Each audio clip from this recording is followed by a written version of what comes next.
না না, সুদখোরের বড় বড় গলা, এক জায়গায় দেখবেন সুদখোর বড় বড় করে কথা বলবে।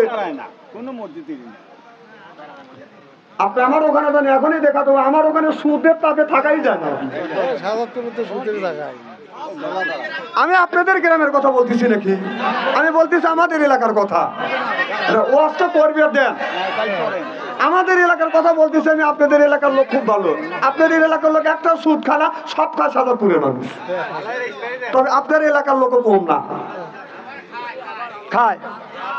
যাক, আল্লাহ ওদের জন্য হেদায়েত করে। শোনেন, সুদ খাওয়া সবচেয়ে নিম্ন শ্রেণী গুণ আপন মায়ের সাথে জেনা করে। নাউজুবিল্লাহ, একটু জোরে কর। কারণ 4 আনা পর্যন্ত যদি সুদ খান, যতদিন সুদ খাবেন ততদিন তত আপন মায়ের সাথে জেনার গুণ আপনার আমলনামায় হবে।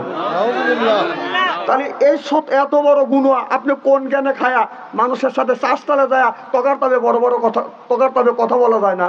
হ্যাঁ, একটা হাজি সাহেব নামাজ পড়ে আছে, সে একটা দুটো কথা কয়, সুদ তো কথা টান দিয়ে নিয়েই বেতাল কথা।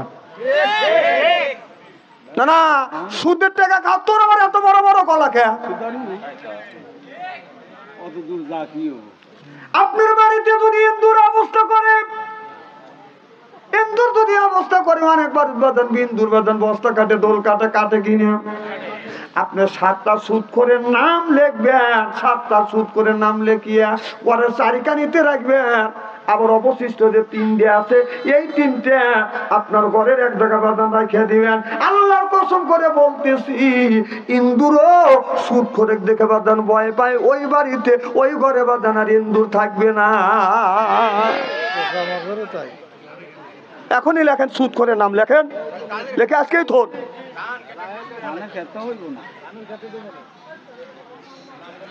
এই সুদখোরের নাম, এদিকে তাকান, সুদখোরের নাম, সুদখোরের বাবার নাম আর মায়ের নাম সহ বাদান লিখবেন, লিখিয়ে রাখবেন।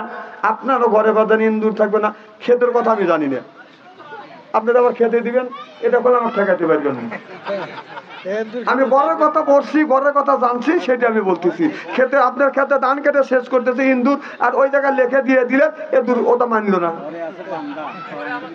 হ্যাঁ, এই যে বাদান বলতেছে বান্দা। আমার ভাইয়ের আমার, যারা সুদ খায় এখন সাবধান হয়ে যাবে বাদান। সুদ খায় ইবাদত আল্লাহর দরবারে কবুল হবে না। যতই আপনি নামাজ পড়েন না কেন, সিজদা দেন না কেন, কিয়ামতের ময়দানে ও বাজান শূন্য হবে। কিয়ামতের ময়দানে শূন্য কিছুই আপনার কাছে থাকবে না। আল্লাহ বলেন, কুলু মিন তাইয়্যিবাতুম মা রাযাকনাকুম, আগে হালাল খাও, ইবাদত করে, এই ইবাদত আল্লাহর দরবারে কবুল হবে। সিল্লাকুন আল্লাহু আকবার। আজকে আমাদের দেশে কিছু মানুষ আছে নামাজ কোনোদিন পড়ে না, রোজার কাছে কোনোদিন যায় না, যাকাতের দ্বার ধরে না, এরপরে গাঞ্জার কলকে হাতে নেয়, মাথায় বড় বড় সব, পরনে সালাম সব বাদান, পরনে সালাম সব বাদান, হাতে বাদান কলকে নিয়ে গাঞ্জা খায় আর কয় লক্ষ্য রাখিস আমি হলো অজ্ঞান হবো। এরকম ব্যাপার আছে না নাই? এই গাঞ্জা খায়া জিকির করে, সন্ধ্যায় গেছে কাঁদেন চলে কোন ফিরে আইলো না, সন্ধ্যায় গেছে কাঁদেন চলে এখনো তো আইলো না, গরমের জ্বালায় কাপড় সুপুর ঠিক রাখা নাই গেল না। বন্ডামি বাদ দেও, এখানে জিকির। আমরা হাদিস শরীফের মধ্যে জিকির করছি সুবহানাল্লাহ, আলহামদুলিল্লাহ, লা ইলাহা ইল্লাল্লাহু, আল্লাহু আকবার, সুবহানাল্লাহ। তাতে আল্লাহর সেবাতি নাম আছে, ইয়া হাইয়ুল ইয়া কাইয়ুম, ইয়া হান্নান ইয়া মান্নান, এগুলো আপনারা বলবেন। এই হু হু কোনো শব্দ নাই, এইগুলো পাইছেন করে। বন্ডামি বাদ দেন। এরকম বন্ড লোক আছে না নাই? আপনার এলাকায় আছে। এখানে 1 নম্বর বন্ড, এদের কথা শুনবেন না। আল্লাহ নবী কষ্ট করে কলেমার দাওয়াত দিছে। আমার নবী আখিরি জামানার পয়গম্বর মুহাম্মদুর রাসূলুল্লাহ সাল্লাল্লাহু আলাইহি ওয়াসাল্লাম যখন বলেন কলেমার দাওয়াত দিয়েছেন, কাফেররা আমার নবীর কথা বাদান শুনে নাই। আমার নবীর কথা শোনে না, আমার নবীকে পাগল বলে বাদান আখ্যায়িত করেছে, আমার নবীকে পাগল বলেছে। আপনার 12,000 মানুষ মক্কায় যখন হজ করবার জন্য বাদান আসছে, 12,000 মানুষ যখন হজ করবার জন্য বাদান আসছে, আবু জেহেল তার লোকজন চিন্তা করলো, লোকজন বললো আর চিন্তা ভাবনা করলো, যদি মুহাম্মদ সাল্লাল্লাহু আলাইহি সাল্লামের কাছে যদি এসে হাজির হয়, আমার নবীকে দেখে সব কলমা পড়ে মুসলমান হয়ে যাবে। দুইটা রাস্তা আছে, একটা রাস্তা বন্ধ করে দিলেন আর বললেন এটা হলো বাইপাস, তোমরা এই পাশ দিয়ে ঘুরে খানায় কাবার চলে যাও। আর এই রাস্তা দিয়ে যদি যায়, এই রাস্তা হলো 3 কিলোমিটার, আর এই রাস্তা দিয়ে গেলে বাদাম 10 কিলোমিটার বাদাম ঘুরে কাবায় আসতে হবে। আর সোজা রাস্তা দিয়ে গেলে মাত্র 3 কিলোমিটার। 3 কিলোমিটারের মাঝামাঝিতে আমার নবীর সাথে যদি দেখা হয়, মানুষ কলমা পড়ে মুসলমান হয়ে যাবে। এটা আবু জেহেল বাদাম চক্রান্ত করিয়ে বাইপাসে বাদাম দাঁড়িয়ে রইলেন। সব মানুষ বলে এই পাথারের রাস্তা দিয়ে কেন যাইতে দেন না, এই রাস্তা দিয়ে গেলে 3 কিলোমিটার গেলেই আমরা খানায় কাবা পাবো। আর আপনারা যেই রাস্তা দিয়ে পাঠাচ্ছেন, এই রাস্তা দিয়ে যদি যাই 10 কিলোমিটার আমাদের ঘোরা লাগবে। আবু জেহেল বলল এই জন্য তোমাদের যাইতে দিচ্ছি না, সামনে এই রাস্তা দিয়ে যদি যাও, সামনে একটা পাগল পাবে, এই পাগলকে যদি দেখো, পাগলকে যদি তোমরা দেখো, তোমরা সব পাগল হয়ে যাবে। অনেক মানুষ বলতেছে দুনিয়ায় অনেক পাগল দেখছি, এইরকম পাগল দেখি নাই, পাগল দেখলে মানুষ পাগল হয়। মানুষ সব প্রতিজ্ঞা করলো আর বললো মুহাম্মদ সাল্লাল্লাহু আলাইহি সাল্লামকে যতক্ষণ পর্যন্ত না দেখবো, এতক্ষণ পর্যন্ত গোসল করবো না, খানা পিনা করবো না। সুবহানাল্লাহ। সব মানুষ দলে দলে যখন রওনা করলেন, আবু জেহেল বলল আমি তোমাদের সাথে যাব। সব মানুষ যায় দেখে আমার নবী কোকড়ানো চুল, বাপি চুল, নবীর সুন্দর চেহারা দেখে যায় লক্ষ্য করে দেখে নবীর এত সুন্দর চেহারা, দুধের মধ্যে আলতা দিলে যেমন রং হয়, আমার নবীর গায়ের রংটা ঠিক এই রকম রং। সব মানুষ বললে এই মানুষ কোনদিন পাগল হতে পারে না। চিল্লাকান আল্লাহু আকবার। আবু জেহেল বলতেছে ও ভাতিজা, মানুষ তো দলে দলে কলমা পড়ে মুসলমান হচ্ছে। মানুষদেরকে বললো মানুষেরা এই পাগলের হাতে কলমা পড়ে মুসলমান হয় না, বাপদাদার ধর্মের মুখে চুনকালি মারো না। মানুষ বলতেছে এত সুন্দর মানুষ কোনোদিন পাগল হইতে পারে না। আবু জেহেলের হাতে ছিল বাদান একটা খেজুর খাইছে, খেজুরের বিচিতে বিচি বাদান তার মুখে ছিল, খেজুরের বিচিটা বের করে বলে ভাতিজা এই যে এটা কি? আমার নবী বললেন খেজুরের বিচি। আবু জেহেল বলল ভাতিজা এই বিচিটা নিয়ে তুমি যদি মাটিতে গাড়িয়ে মুহূর্তের মধ্যে যদি গাছ তৈরি করতে পারো, ফল যদি ধরাতে পারো, কথা দিলাম 12,000 মানুষের সামনে কলমা পড়ে মুসলমান হব। আমার নবী রহমতের হাত দিয়ে এই খেজুরটা যখন ধরলেন, হাতে নিয়ে মাটির মধ্যে পুঁতলেন আর বললেন বিসমিল্লাহির রাহমানির রাহিম। বিসমিল্লাহ বলে মাটির নিচে পুঁতিয়া এইরকম করে বাবি মাটি দেবাদান ঢেকে দিলেন আবু জেহেলেরা। আর শত শত 12,000 মানুষ দেখতেছে, বোনার সাথে সাথে গাছটা বাদান ফেটে বাদান আপনার অঙ্কুর বের হলো, গাছ বের হলো, অটোমেটিক গাছটা বাদান বড় হয়ে গেল। সব মানুষ দেখতেছে অটোমেটিক গাছে ফুল আসলো, ফল আসলো, খেজুর ধরলো, খেজুর পেকে গেল। এই খেজুরটা আমার নবী বাদান পারিয়া আবু জেহেলের মুখের, আবু জেহেলকে দিল আঙ্কেল চাচাজান এই খেজুরটা খান। আবু জেহেল খেজুর খাইলো, ডেকে বলে চাচাজান আপনি বলেছেন গাছ যদি তৈরি করতে পারো কলমা পড়ে মুসলমান হব, গাছটাও তৈরি হলো, খেজুর ধরলো, পাকা খেজুর খাওয়াইছি, চাচা আপনি কলমা পড়ে মুসলমান হন। এবার আবু জেহেল বলল আমার ভাতিজা, ও মক্কার মানুষেরা ছায়া দেখো আমার ভাতিজা কত বড় জাদুকার, মুহূর্তের মধ্যে গাছ লাগাইছে, গাছ বড় বানাইছে, ফুল আসছে, ফল ধরছে, খেজুর পাকাইছে, আমাকে পর্যন্ত খাওয়াইছে। বাতিজার চাইতে আর জাদুকার মানুষ এই পৃথিবীত নাই। চিল্লা কর নাউযুবিল্লাহ। কেউ বা নবী পাগল বলে, কেউ বা বলে জাদুঘর, আল্লাহ কোরআন সাক্ষী দেয় সে জামানার পয়গাম্বার। আল্লাহ আল্লাহ মিকুনা শামসু কামা, আল্লাহ আল্লাহ মিকুনা আরদু জামা, আনতুম আওলানা বাস্তুম মুসলিম কিসানা, আনতুম আওলানা বাস্তুম মুসলিম হোতা কামা, সিল্লাকান আল্লাহু আকবার। এত কিছু করবার পরেও আল্লাহ আবু জাহেলের ভাগ্যে হেদায়েত লেখে নাই। হেদায়েতের মালিককে আল্লাহ।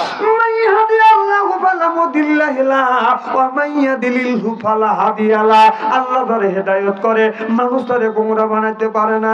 আল্লাহ তারে গোমরা বানায়। আমার মতো মৌলবীকে বাইতে খাওয়াইলে এই মানুষটা হেদায়েত নসিব হবে না। আল্লাহর কাছে হেদায়েত যদি কোনো মানুষ চায়, ওই মানুষটা বাদান হেদায়েত প্রাপ্ত হয়। আর হেদায়েত যদি না চায়, ওই লোকটা কোনোদিন হেদায়েত প্রাপ্ত হবে না। হেদায়েত চাইতে হবে কার কাছে? আল্লাহর কাছে। জনগণ আল্লাহর কাছে। আল্লাহর কাছে যদি আপনি হেদায়েত যদি না চান, জীবন ভরে যদি অন্যায় করেন, জীবন ভরে যদি পাপের কাজ করেন, আপনি কবে তওবা করবেন? যদি মরিয়া যান, জীবনের সব হিসাব দিতে হবে কার কাছে? আল্লাহর কাছে। এবারে দুনিয়া চিরস্থায়ী কেউ থাকার জন্য আসে নাই। এমনকি আমার বিশ্ব নবী এই জমিনে চিরস্থায়ী থাকতে পারে নাই, থাকেনও নাই। একদিন আমার নবী আখিরি জামানার পয়গম্বর মুহাম্মদ রাসূলুল্লাহ সাল্লাল্লাহু আলাইহি ওয়াসাল্লাম আমার নবী বাদান শরীরে পছন্দ দোয়ার মা আয়েশা রাদিয়াল্লাহু তাআলা আনহা বাদান পাশে বসে আছে। ও মা জান, মা ফাতেমা বাদান পাশে বসে আছে। এমন সময় কে যেন দরজায় বাদান নক করলেন। আমার নবী বলে, মা ফাতেমা যা দেখো গো মা, আমার ঘরের দরজা কে নক করলো।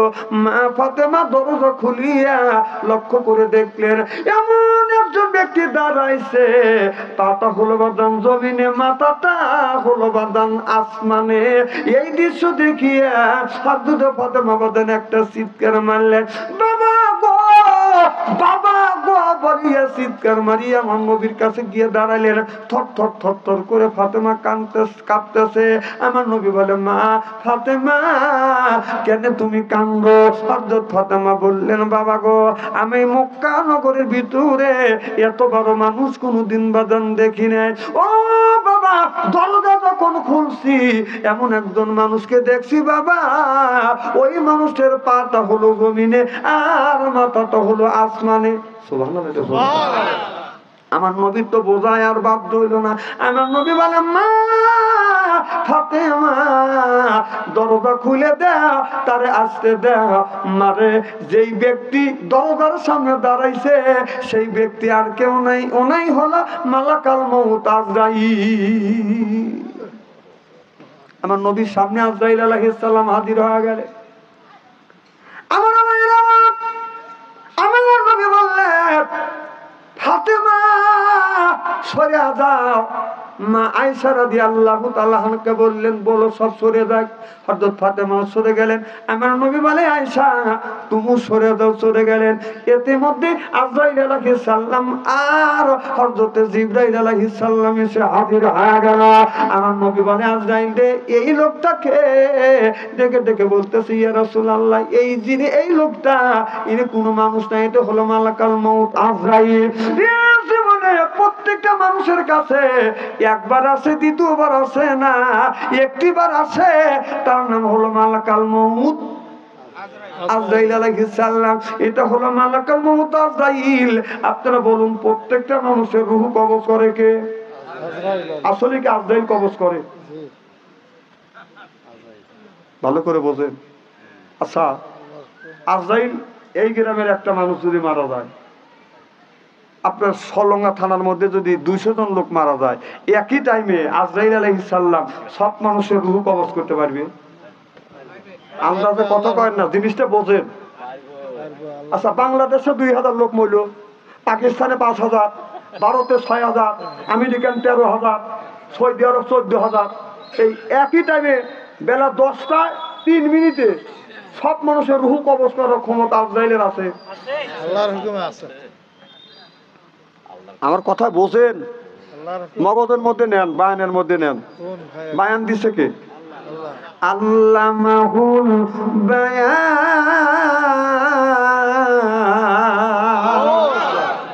কারণ বান্দা বুঝে আল্লাহ বায়ান দিয়েছে আজরাইল আলাইহিস সালামের সাথে। আজরাইল আলাইহিস সালাম একজনের একই টাইমে 1 কোটি মানুষের রুহু আপনার 10টা 3 মিনিটে 1 কোটি মানুষের রুহু একই সময় আজরাইল আলাইহিস সালাম কবজ করে না। আজরাইল আলাইহিস সালামের সাথে তখন রুহু কবজ করতে যায়, এক আজরাইল আলাইহিস সালামের সাথে বাদাম 70,000 ফেরেশতা সহযোগিতা করে। সুবহানাল্লাহ।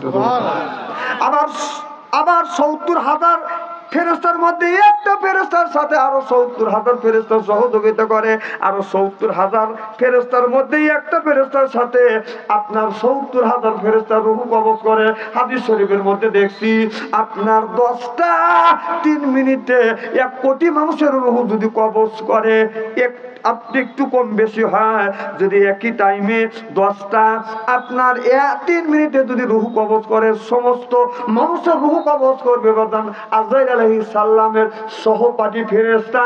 আর শেষে যার রূহ কবজ করবে সেইটাই করবে হযরত মালাকুল মউত আজরাইল। সিল্লাকান আল্লাহু আকবার। সব মানুষের রূহ আজরাইল আলাইহিস সালাম কবজ করে না। আমার কথা কি বুঝতেছেন? তার সহপাঠী ফেরেশতা আছে। সুবহানাল্লাহ। এবার আজরাইল আলাইহিস সালাম সরাসরি নবীর কাছে গেছে। সুবহানাল্লাহ। আমার নবী বলেন জিবরাইল রে, এনাকে বলে ইয়া রাসূলুল্লাহ, ইয়া হাবিবাল্লাহ, এইটা হলো মালাকুল মউত আজরাইল। জীবনে প্রত্যেকটা মানুষের কাছে একবার আসে, 2 বার আসে না গো নবী। আমার নবী বললেন যে ইব্রাহিম, তাহলে আমারও কি দুনিয়ার থেকে বিদায় হতে হবে? জিবরাইল আলাইহিস সালাম বলে ইয়া রাসূলুল্লাহ, ইয়া হাবিবাল্লাহ, আজরাইল আলাইহিস সালাম আসছে গো নবীজি। আপনি যদি রূহ কবজ করতে বলেন আজরাইল আলাইহিস সালাম রূহ কবজ করবে, আর যদি নিষেধ করেন আজরাইল আলাইহিস সালাম চলে যাবে। আমার নবী বললেন আজরাইল রে, ও জিবরাইল আলাইহিস সালাম, আমি যেতে বলবো না, আমার রূহ তো কবজ করে নিয়ে যাক। এবার আজরাইল আলাইহিস সালাম বলে ইয়া রাসূলুল্লাহ, ইয়া হাবিবাল্লাহ, আপনি যদি অনুমতি দেন আমি আপনার রূহ কবজ করব। আমার নবী বললেন অনুমতি দিলাম। এবার আজরাইল আলাইহিস সালাম বলে নবী গো, আপনি মৃত্যুর জন্য প্রস্তুতি গ্রহণ করেন? আমার নবী বললেন হ্যাঁ, আমি মৃত্যুর জন্য প্রস্তুত আছি। আজরাইল আলাইহিস সালাম আস্তে করে হাতটা নবীর সিনে মোবারকে যখন রাখছে, আমার নবী বলে আজরাইল, তোমার হাতটা একটু উঠাও, তুমি আমার বুকের উপরে কি চাপিয়ে দিয়েছো? আজরাইল আলাইহিস সালাম বলে ইয়া রাসূলুল্লাহ, ইয়া হাবিবাল্লাহ, আমি অল্প আস্তে করে আমার হাতটা আপনার বুকের উপরে রাখছি গো নবীজি। আমার নবী বললেন আজরাইল রে, তুমি আমার বুকের উপর হাত রাখছো, আমার মনে হয় উহুদ পাহাড় তুমি আমার বুকে চাপিয়ে দিয়েছো। সৃষ্টির শিরা তুমি, এ বুকের রত্ন তুমি, তুমি তো মদিনারি বুলবুল, তোমারে চিনতে করিনি ভুল হে রাসূল, তোমাকে চিনতে করিনি ভুল। সৃষ্টির শিরা তুমি, এ বুকের রত্ন তুমি, তুমি তো মদিনারি বুলবুল, তোমাকে চিনতে করিনি ভুল হে রাসূল, তোমাকে চিনতে করিনি ভুল। উম্মত লাগিয়ে আপনি কত কাঁদা কেঁদেছো, উহুদের ময়দানে নবী কত রক্ত ঝরাইছো। মারহাবা ধরো। উম্মত লাগিয়ে নবী কত কাঁদা কেঁদেছো, উহুদের ময়দানে গিয়া কত রক্ত ঝরাইছো। তুমি তো মদিনারি বুলবুল, তোমাকে চিনতে করিনি ভুল হে রাসূল, তোমাকে চিনতে করিনি ভুল। সৃষ্টির সেরা তুমি, এ বুকের রত্ন তুমি, তুমি তো মদিনারি বুলবুল, তোমারে চিনতে করিনি ভুল হে রাসূল, তোমাকে চিনতে করিনি ভুল। জোরে কোন আল্লাহু আকবার। ইয়া রাসূলুল্লাহ, ইয়া হাবিবাল্লাহ, ও নবীজি, আস্তে করে আপনার বুকের হাত রাখছি গো নবীজি, আপনার এর চাইতে অল্প শাস্তি কোনোদিন হয় না। আমার নবী বললেন, এরকম অবস্থা যদি আমার হয়, আমার উম্মতের বেলায় কি হবে? এবার আজরাইল আলাইহিস সালাম বলে, ইয়া রাসূলুল্লাহ, ইয়া হাবিবাল্লাহ, আপনার উম্মত যদি ঈমানদার হয় গো নবীজি, মায়ের স্তনে দুধ পান করতে করতে সন্তান যেমন ঘুমিয়ে পড়ে, ঘুমন্ত অবস্থায় ওই বান্দার রূহটা কবজ করে নিয়ে আসবো। যখন আল্লাহু আকবার। আমার নবী বললেন, রুহুটা কবজ করে নিয়ে যাও। আমার রুহু, নবীর রুহুটা বদন কবজ করে নিয়ে গেলেন। এবার মক্কার মধ্যে খবর ছড়ে গেলেন, কি চাও? আমার নবী নাই। আবু বকর বললেন, আমার নবী মারা গেছে। হযরত নবীর সাহাবীরা আসলেন। হযরত বিল্লাল যখন শুনলেন আমার নবী দুনিয়ায় নাই, হযরত বিল্লাল জমিনে পড়ে বাঁধেন হাউমাউ করে বাঁধেন কাঁদতে। বিল্লাল জ্ঞান হারিয়ে ফেলতে। হযরত ওমর রাদিয়াল্লাহু তাআলা দৌড়া বাড়ির মধ্যে, ঘরের মধ্যে একটা রান্না তরবারি এনে বললেন, কেউ যদি বলে আমার নবী মারা গেছে, আমি তার কান্নাটা জমিনে ফেলে দিব। মক্কার মধ্যে খবর চলে গেল, না আমার নবী নাই। আবু বকর বললেন, নবী মারা গেছে। হযরত ওমর বললেন, এই কথাটা যে বলবে নবী মারা গেছে, আমি তার কল্লা ফেলে দিব। দুই দলে বাগান বিভক্ত হয়ে গেলেন। আবু বকর সিদ্দিক মনে মনে চিন্তা করলো, এখন যদি হযরত ওমর যেরকম উত্তেজনা হয়েছে, ওমরের কথা যদি প্রতিবাদ করি, তাহলে এই জায়গা রক্তপাত হবে, যুদ্ধ শুরু হয়ে যাবে। কিছু তাড়াতাড়ি যাও, আলীর কাছে যাও। রাসূল বলছে, আনা মাদিনাতুল ইলমে, আল্লাহর নবী বলেছে আমি হলাম মদিনার শহর, আলী হলো তার দরজা। সুবহানাল্লাহ। আমার ভাইরা আমার, হযরত আলীর কাছে চলে গেলেন। আলী গিয়ে দেখো নবী মারা গেছে। আলী বাদান পাশে ছিল না। আলী রে, নবী মারা গেছে। ওমর বলছে, নবী মারা যায় নাই। হযরত আলী বললেন, নবী মারা গেছে, এই খবরটা আমাদের নিতে হবে। এই খবরটা কে নিবে? এবার হযরত আবু বকর সিদ্দিক রাদিয়াল্লাহু তাআলা আনহুকে বললেন, ভাই আবু বকর, আপনি গিয়ে দেখেন আমার নবী মারা গেছে না, আমার নবী ঘুমন্ত অবস্থায় আছে। আবু বকর সিদ্দিক বলেন, আমি একা যাব না, হযরত ওমরকে সাথে নিয়ে যাব। সুবহানাল্লাহ। হযরত আবু বকর সিদ্দিক ঘরের মধ্যে যা দেখে, আমার নবী ঘুমিয়ে আছে, আমার নবী ঘুমিয়ে আছে, কিন্তু নবীর জবান থেকে বাদান জারি হয়েছে, আমার নবী মৃত্যুর সময় উম্মতি উম্মতি বলে কেঁদেছে। ও বাদান পরীক্ষা নিরীক্ষা করে দেখে আমার নবী দুনিয়ায় নাই, নবীরা মারা গেছে। বাদান কবরের মধ্যে রাখার সাথে সাথে নবীদের রূহ গুনি বাদান ফেরত দেওয়া হয়েছে। সুবহানাল্লাহ। আমার নবী মারা গেছে, কে নবীকে গোসল করাইলেন, এরপরে কাফনের কাপড়টা বাদান পরানো হলো। এবার জানাজার নামাজ বাদান কে পড়াইবে? আমার নবীর জানাজার নামাজ, আমাদের জানাজার নামাজ গুনে যেভাবে বাদান ইমাম সহ সারিবদ্ধ করে বাদান জানাজার নামাজ পায়, কিন্তু আমার নবীর মৃত্যুর পরে নবীর জানাজা এইভাবে সারিবদ্ধ হয় নাই।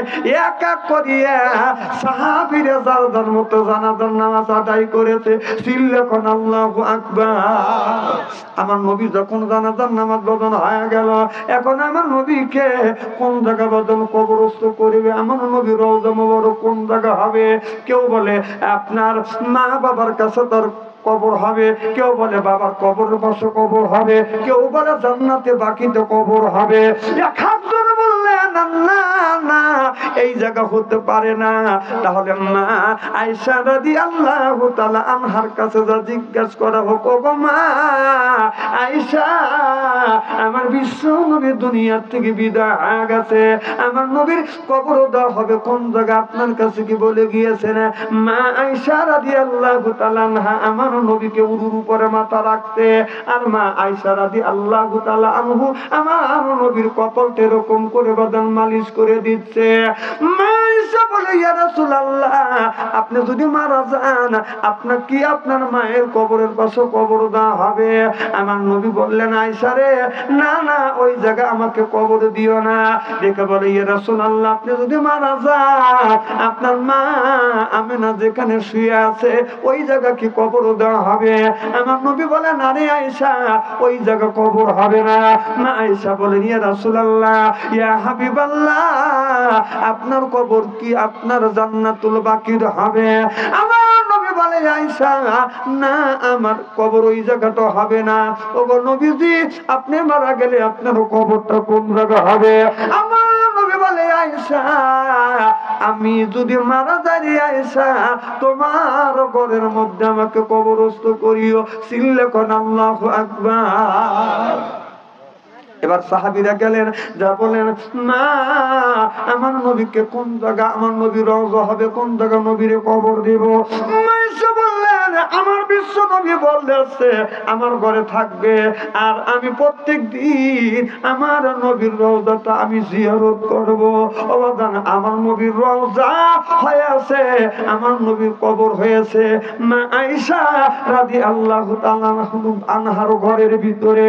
অবদান ওই আমার নবী ওই জায়গা বাদান শাহিদ আছে আমার নবী শুয়ে আছে। হযরত আবু বকর সিদ্দিক যখন অসুস্থ হয়ে গেলেন আবু বকর গায়ে পছন্দ অসুস্থ হয়ে গেলেন আবু বকর সিদ্দিক বললেন আমি যদি মারা যাই আমার নবীর কবরের পাশে আমার নবীর রওজার পাশে গিয়ে যা বলবে ওখানে নামিয়ে বলবে ইয়া রাসূলুল্লাহ ইয়া হাবিবাল্লাহ আপনার আবু বকর মারা গেছে গো নবীজি আপনার আবু বকরকে কোথায় কবরস্থ করব? আমার নবী যদি রওজা মুবারক থেকে যদি বলে এই জায়গা কবর দাও আমার নবীর পাশে কবর দিও আর নবী যদি কোনো জবাব না দেয় অন্য জায়গা তোমরা আমাকে কবরস্থ করিও। হযরত আবু বকর সিদ্দিক যখন বাদান মারা গেলেন মা আয়েশাকে বললেন মা আয়েশা রে আমি যদি মারা যাই রে মা আমার পুরোনো কাপড় থাকবে দুইটা আর একটা নতুন কাফনের কাপড় দিও। মা আয়েশা বলে বাবা আমরা কি এতই গরিব নতুন কি কাফনের কাপড় দিতে পারবো না?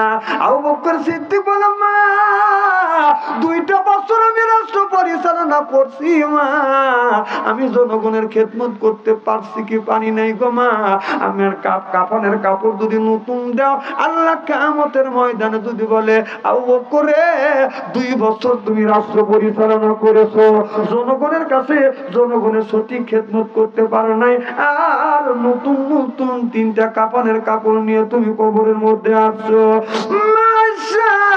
2টা পুরোনো কাপড় দিও আর একটা নতুন কাপড় দিয়ে আমাকে কবরস্থ করিও। আবু বকর সিদ্দিক যখন মারা গেলেন মৃত্যুর পর 2টা পুরোনো কাপড় আর একটা বাদাম নতুন কাপড় দিয়ে কাফনের কাপড় গায়ে পরাইয়া আমার নবীর রওজা মুবারকের কাছে যাইয়া হযরত আবু বকর সিদ্দিক হযরত ওমর রাদিয়াল্লাহু তাআলা আনহু হযরত ওসমান হযরত আলী ডাক দে বলে ইয়া রাসূলুল্লাহ ইয়া হাবিবাল্লাহ আপনার আবু বকর মারা গেছে গো নবীজি আবু বকর কবর কোন জায়গা হবে? আমার নবী রওজা মুবারক থেকে বললেন হযরতে আবু বকর ছিল দুনিয়ায় আমার হিজরতের সাথী আজকে থেকে আমার আবু বকর হবে আমার কবরের সাথী। সিল্লাকান আল্লাহু আকবার। হযরত আবু বকর সিদ্দিককে আমার নবী রওজার পাশে বাদান কবরস্থ করা হলো। বাদান 10 বছর হযরত ওমর রাদিয়াল্লাহু তাআলা আনহু বাদান রাষ্ট্র পরিচালনা করেছে। হযরত ওমরকে যখন ছুরি দেয়া যখন হত্যা করলেন হযরত ওমর মৃত্যুর আগে তার ছেলে আব্দুল্লাহকে ডেকে বলতেছে বেটা আব্দুল্লাহ মা আয়েশা রাদিয়াল্লাহু তাআলা আনহার কাছে যা বলবে মা আয়েশা আমাকে যদি একটু জায়গা দেয় আমার নবীর কবরের রওজার পাশে যদি জায়গা দেয় আমি ওমর রাদিয়াল্লাহু তাআলা আনহু আমার নবীর কাছে আমি একটু ঘুমাতে চাই। এবার আব্দুল্লাহ দৌড়া যা বলে মা আয়েশা আমার আব্বা যখন দুনিয়া থেকে বিদায় হয়ে যাবে আমার আব্বার শরীরে ছুরি মারছে নারী বুড়ি বের হয়ে আসছে আব্বা মনে হয় বাঁচবে না। আব্বা বলেছে আপনি যদি একটু অনুমতি দেন একটু জায়গা দেন এই জায়গাটা তো আপনার ঘরটা তো আপনারা আপনি যদি জায়গা দেন আমার বাবা ওমর রাদিয়াল্লাহু তাআলা আনহু আমার বিশ্ব নবীর পাশে ঘুমাইবে। এসে বললেন না না আমি জায়গা দিব না। এই কথা যখন বললেন আব্দুল্লাহ, তখন বাদাম দৌড়াতে লাগলেন। আমার মা আয়েশা আর একটা লোককে বললো আব্দুল্লাহকে ডেকে নিয়ে আসো। এবার আব্দুল্লাহকে